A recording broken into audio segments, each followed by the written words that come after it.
The Lord be with you. A reading from the Holy Gospel according to John.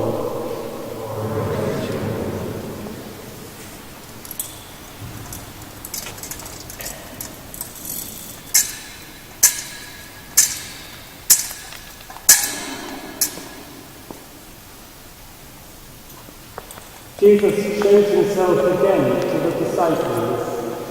It was by the Sea of Tiberias, and it happened like this. Simon Peter, Thomas called the twin, Nathanael from Cana in Galilee, the sons of Zebedee, and two more of his disciples were together. Simon Peter said, "I'm going fishing." They replied, "We'll come with you." They went out and got into the boat, but caught nothing that night.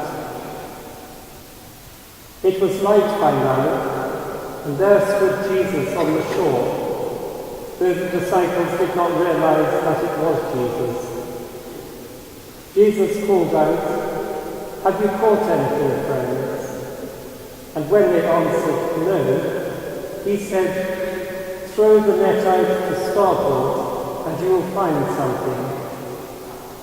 So they dropped the net, and there were so many fish that they could not haul it in.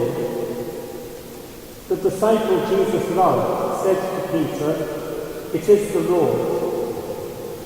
At these words, "It is the Lord," Simon Peter, who had practically nothing on, wrapped his cloak around him and jumped into the water. The other disciples came on in the boat, towing the net and the fish. They were only about 100 yards from land.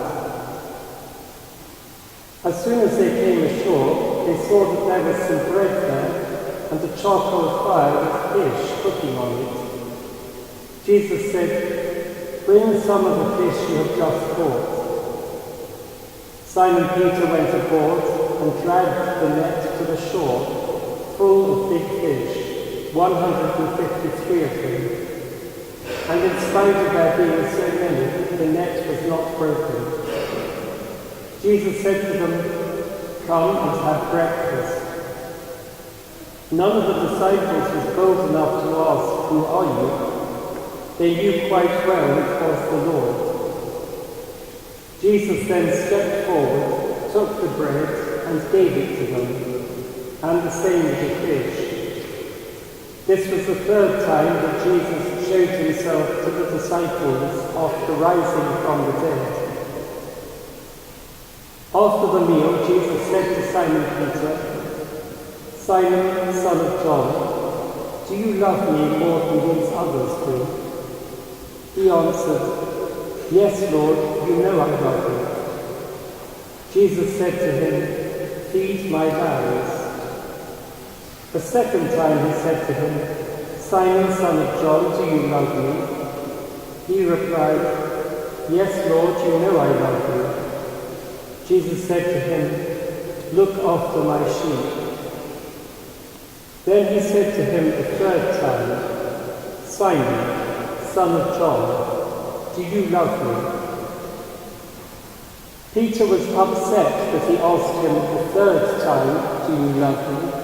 and said, "Lord, you know everything. You know I love you." Jesus said to him, "Feed my sheep. I tell you most solemnly, when you were young, you put on your own beds and walked where you liked. But when you grow old, you will stretch out your hands, and somebody else will put a belt around you and take you where you would rather not go." In these words, he indicated the kind of death by which Peter would give glory to God. After this, he said, "Follow me." The Gospel of the Lord. We've just had that very fine story of the appearance of our Lord after his resurrection to his disciples. I'm going to tell you another story which is very different, but if you listen, you'll see a connection between the two. This story is entitled A Dear Dad Letter. A father passing by his son's bedroom was astonished to see the bed was nicely made and everything was tidied away. When he saw an envelope propped up prominently on the pillow, it was addressed Dad. With the worst premonition, he opened the letter and with trembling hands began to read the letter. Dear Dad, it is with great regret and sorrow that I am writing to you. I've had to elope with my new girlfriend because I wanted to avoid a scene with Mum and you. I found real passion with Stacey, and she is so nice that I knew you would not approve of her because of all her piercings, tattoos, her motorcycle leathers, and because she is so much older than me. But it's not only the passion, Dad, she's pregnant. But Stacey said we will be very happy. She owns a caravan in the woods and has a stack of firewood for the whole winter. We share a dream of having many more children. Don't worry, Dad. I'm 15. I know how to take care of myself. Someday we will be back to visit so that you can get to know your many grandchildren. Your loving son, Joshua. P.S. Dad, none of the above is true. I'm over at Jason's house. I just wanted to remind you that there are worse things in life than the school report that's on the kitchen table. Call me when it's safe to come home.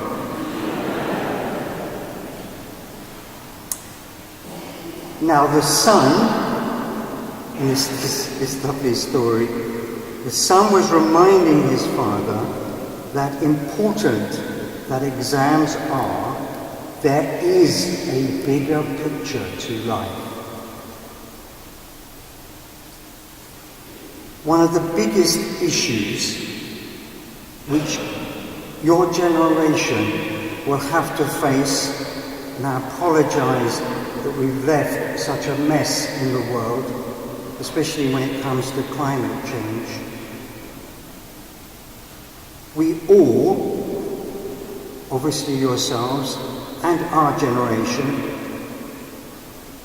we all have to take responsibility for our world and those who live in it. I'm sure you're all aware of a young lady, Swedish lady called Greta Thunberg. She's 16 years old. Nothing phases her. She told Parliament in this country in no uncertain terms that they had not done enough to curb carbon issues and forced MPs to declare their contrition for their failure to act. She should be an inspiration to us all. I did hear that she might be up for a Nobel Peace Prize. It would be wonderful if she got one, because she would be such an icon for you all, for us all. She should be an inspiration to us all. So should the words of Pope Francis for his exhortation to young people, called Christ Alive, where he says, Christ is alive and he wants you to be alive. So let us be, and I'm sure you are, alive to environmental issues. Our Lord says in today's Gospel, and he says this to Peter, feed my sheep. He's also saying to us, we need to feed people with ideas how to save our world. Because that is what Christ came to do, was to establish his Father's kingdom of peace, love, dignity and justice. One of the ways, and I'm sure you're all aware of this, is making an eco-brick, stuffing plastic, as I have been doing, into a plastic water bottle. If some of you are not aware of what an eco-brick is, I have one with me. I'm still stuffing plastic in it. It stops plastic damaging our world, and the other benefit is that people can use it to build walls or make furniture from. Dominic has also given me a list which is published, so you can go to Google and get a copy, by Catholic.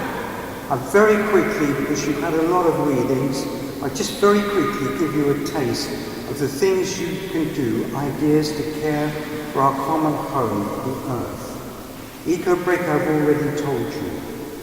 And this was a lovely one. We had a communion mass, first communion mass, for children of the parish. I love this one.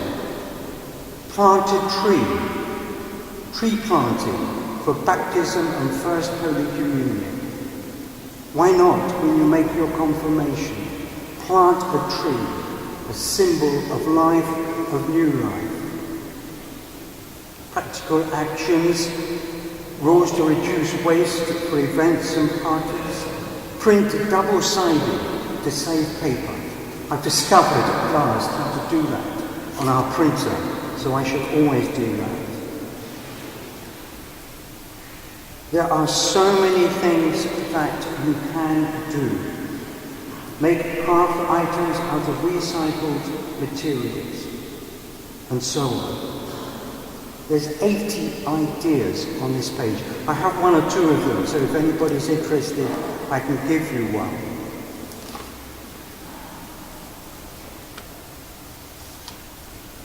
Just let me finish by telling you this. Remember, being human is not about being the best. It's about making people better and our world a better place to live in.